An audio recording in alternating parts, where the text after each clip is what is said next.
As you can see, Claire's left the car. She's just popped into the Nisa store. She won't be long, but Tessie does like to pine, bless her. We'll see you in a bit.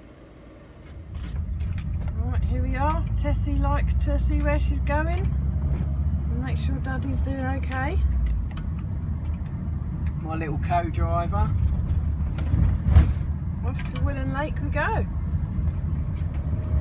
Okay, she's now confident that Daddy knows what he's doing. She's happy just to settle along for the ride.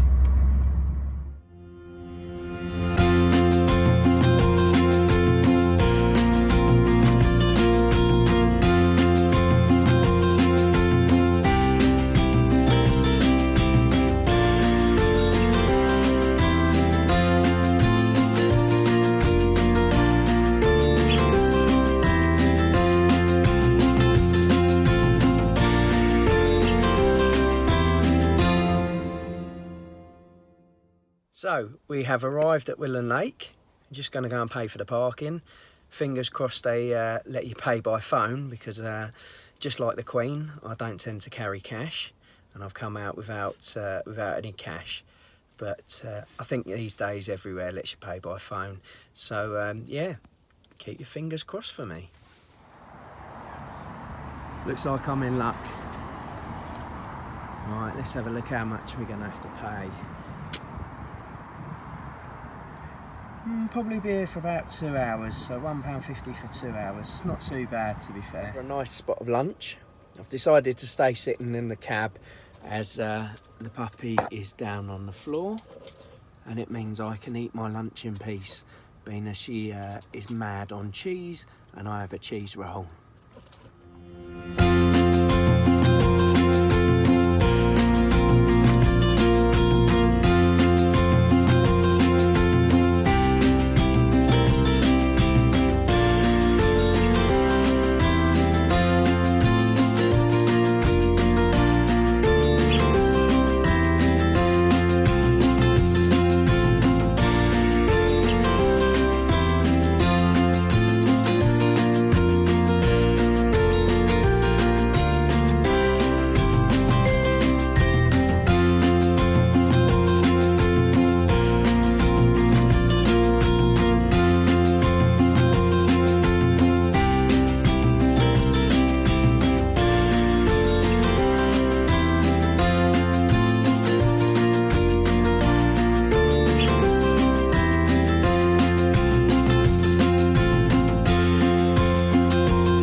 So after a successful walk in the park, back to the van for coffee, and we picked up some Dinkin donuts on the way. I've got a nice sticky toffee sauce and Claire's got a chocolate sauce. Just a little note on using the small gas camping stove as opposed to using the hob. For days out, this is fantastic because it means you don't run your gas supply down, because these work off the little propane canisters. And you can get them for about £2 each on Amazon. So I prepared a coffee. You can see that Tessie is sitting at the front quite comfortably, quite happily, having a bit of a fuss made of her by Claire. Give us a wave, Claire. She's now digging in her bed. I don't know what that's all about, where she thinks she'll get to. I don't think Australia's down there. They say a watched kettle never boils. How true is that? Kettle's whistling and slippers are on. Can only mean one thing: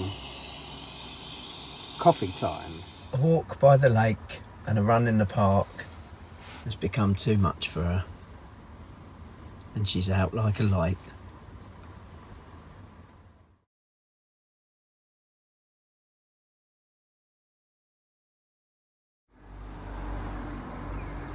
Okay guys, so after the video showing Tessie's adventures, we wanted to show you how Tessie travels in the van. And for that we've got a bed called a Pets Fit bed. We got this from Amazon and the link will be in the description. Another thing just to note is that today I've got my glamorous assistant filming me. So yeah, the bed's a Pets Fit bed, come from Amazon. We initially had it on this seat with her facing forward and Claire sitting where I'm sitting now.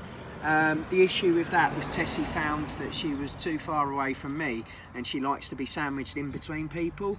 So to overcome that, we turned the front seat round, Claire sits there and obviously I'm sitting there. In terms of the product and in terms of its safety, so the product has actually got a strap that goes around the back of the chair, so that secures the bed onto the chair itself. And then for securing Tessie in place, there are actually 2 straps, and the straps clip onto her harness. Reason why there's 2 straps is because it's actually sold as a bed for 2 dogs. In all honesty, Tessie's only a 16-month-old puppy, and I think she can only fit in here on her own. I don't think it would be a product for use for 2 dogs. Obviously, other features of the bed, you've got pouches in the front. So in one pouch we keep a bottle of water, and in another pouch we keep a towel for when she gets dirty. Obviously, I wouldn't necessarily recommend keeping any food or dog treats in there because your dog might take them away while you're driving. The other use of this bed is it's actually a dual use bed. If I just show you, the top actually unzips. It's fantastic for us using it in the camper van because this comes off and this becomes a separate bed. So your bed comes out. We can then put that on the floor in the kitchen area, and this one then folds flat. So we can then stow that up the top. Obviously it's not coming off because I've got it secured to the seat.